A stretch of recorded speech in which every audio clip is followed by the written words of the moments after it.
காலை வணக்கம். நான் ரோஹித் வேமுல்லா. இக்கடிதத்தை நீங்கள் வாசிக்கையில் நான் இருக்க மாட்டேன். என் மீது கோபம் கொள்ள வேண்டாம். நான் அறிவேன், உங்களில் சிலர் என் மீது உண்மையான அக்கறை கொண்டிருந்தீர்கள், நேசித்தீர்கள், என்னை நன்றாக நடத்தினீர்கள். எனக்கு எவர் மீதும் புகார் இல்லை. மாறாக அது எப்பொழுதும் என் மீதுதான் எனக்கு உண்டு. எனக்கு பிரச்சனைகள் இருந்தன. என் ஆன்மாவுக்கும் உடலுக்கும் இடையே பெருகி வரும் இடைவெளியை நான் உணர்கிறேன். அதனால் உருக்குலைந்தவனாய் மாறிவிட்டேன். எழுத்தாளராக வேண்டும் என்றே எப்பொழுதும் விரும்பியிருக்கிறேன். கார்ல் சேகன் போல அறிவியலை எழுத வேண்டும் என்பதே என் விழைவு. ஆனால் இறுதியில் இக்கடிதம் மட்டுமே எனக்கு எழுத கிடைத்திருக்கிறது. நான் அறிவியலை, நட்சத்திரங்களை, இயற்கையை நேசித்திருந்தேன். ஆனால் பின்னாளில் மனிதர்கள் மீது நேசம் கொண்டேன். இயற்கையிடமிருந்து வெகு காலத்திற்கு முன்பே விலகிவிட்டவர்கள் அவர்கள் என்பதை அறியாமல் நான் மனிதர்களை நேசித்தேன். எம் உணர்வுகள் இரண்டாம் தரமாக்கப்பட்டன. எம் அன்பு போலியாக்கப்பட்டது. எம் நம்பிக்கைகள் சாயம் பூசப்பட்டன. எம் சுயம் செயற்கையான கலை மூலமாகவே செல்லத்தக்கதாயிற்று.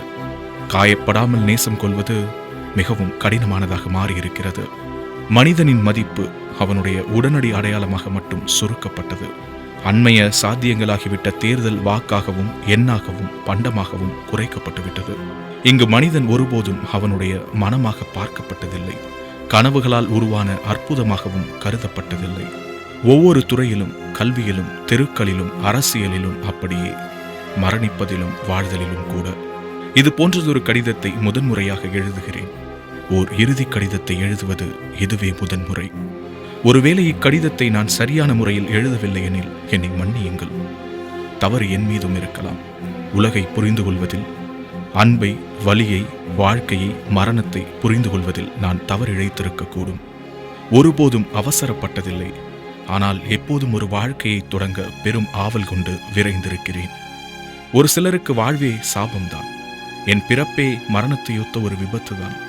என் பால்யகால தனிமையிலிருந்து ஒருபோதும் என்னால் மீள முடியவில்லை. கடந்த காலத்தில் எவராலும் பாராட்டப்படாத குழந்தை நான்.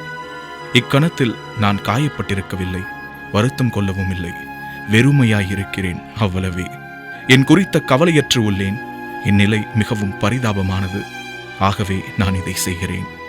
பிறர் என்னை கோழை என்று அழைக்கலாம், சுயநலமானவன் அல்லது முட்டாள் என்றும் கூறலாம். நானே போய்விட்ட பின் என்னை பிறர் என்னவென்று அழைத்தாலும் நான் கவலைப்பட தேவையில்லை. இறப்பிற்கு பின்னான கதைகளில், பேய்களில் அல்லது ஆவிகளில் எனக்கு நம்பிக்கை இல்லை. ஒரே ஒரு விஷயத்தில் எனக்கு நம்பிக்கை உள்ளதென்று கொண்டால், நட்சத்திரங்களிடையே பயணித்து பிற உலகங்களை அறிந்து கொள்ளும் நம்பிக்கை உண்டு. இந்த மடலை வாசிக்கும் எவரேனும் எனக்கு செய்வதற்கு ஒன்று உண்டெனில் இதை மட்டும் செய்யுங்கள். எனக்கு 7 மாத உதவித்தொகை வரவேண்டியிருக்கிறது. 1,75,000 ரூபாய். என் குடும்பத்திற்கு அத்தொகை போய் சேர்வதை உறுதி செய்யுங்கள். ராம்ஜிக்கு 40,000 வரை நான் தர வேண்டியுள்ளது. அவர் என்னிடம் ஒருபோதும் திருப்பி கேட்கவில்லை. ஆனால் அதிலிருந்து இத்தொகையையும் செலுத்திவிடுங்கள். என் இறுதிச் சடங்கு மௌனமாகவும் அமைதியாகவும் நடக்கட்டும். நான் வெறுமனே தோன்றி மறைந்தது போல் இருங்கள், போதும். எனக்காக கண்ணீர் சிந்த வேண்டாம். உயிருடன் இருப்பதை விட இறப்பில் நான் மகிழ்கிறேன் என்று அறியுங்கள். சில முறைமைகளை எழுத மறந்து போனேன். என்னை கொல்லும் என் செய்கைக்கு எவரும் பொறுப்பல்ல. தங்கள் செய்கைகளாலோ அல்லது சொற்களாலோ எவரும் இதை செய்யும்படி என்னை தூண்டவில்லை. இது என் முடிவு. நான் மட்டுமே இதற்கு காரணம்.